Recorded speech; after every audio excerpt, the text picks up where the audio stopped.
Look, Brighton's very local to me, so I feel like a local person and taught in the Brighton area.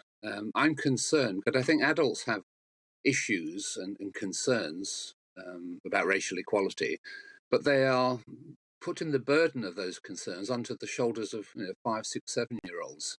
So it's not something which I think is a good move. I think Brighton has got a lot of problems in education, and I've been in schools in Brighton where children start school and not only can they not read, but they can't speak.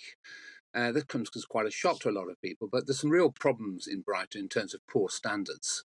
And the emphasis shouldn't really be on burdening those children, particularly white children, by saying that they're somehow guilty of some sort of racial privilege. All children need to learn that they've got to treat each other equally. When I was a head teacher, what I said to my children was that treat other people as you wish to be treated.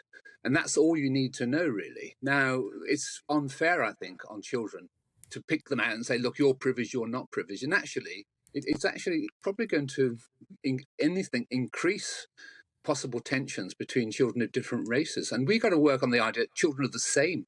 It doesn't matter the colour of your skin, it's the content of your character. And that's really important. So I'm concerned that this is going to be a bit divisive. And actually, there are far more important things to do. And it's going to make children rather unhappy because they're going to feel somehow, or some children very guilty, and others are going to feel, well, I'm at the bottom of the pile or I'm at the top of the pile. And by the way, let's be clear, it's white working class boys who are at the bottom of the pile, not children of colour. I'm so glad that you mentioned the content of the character rather than the colour of the skin. Of course, words first uttered by Martin Luther King. That was the great achievement of racial justice of the 1960s. It seems like we've moved so far away from that in the last 70 years. It seems extraordinary that now the people who see themselves as on the progressive side of the argument argue that skin colour is actually what matters more than the content of someone's character.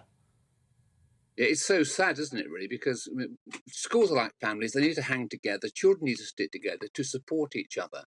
I don't go along with the idea that children are naturally prejudiced in a racial sense. And I've worked in all sorts of schools for 35 years. And children on the whole are kind to each other. On the whole, they are. And Brighton are sort of focusing on a problem. Now, there are people who have real concerns. I'm not saying that people in Brighton who are leading this campaign aren't well-intentioned, but the path to hell is paved with good intentions, unfortunately.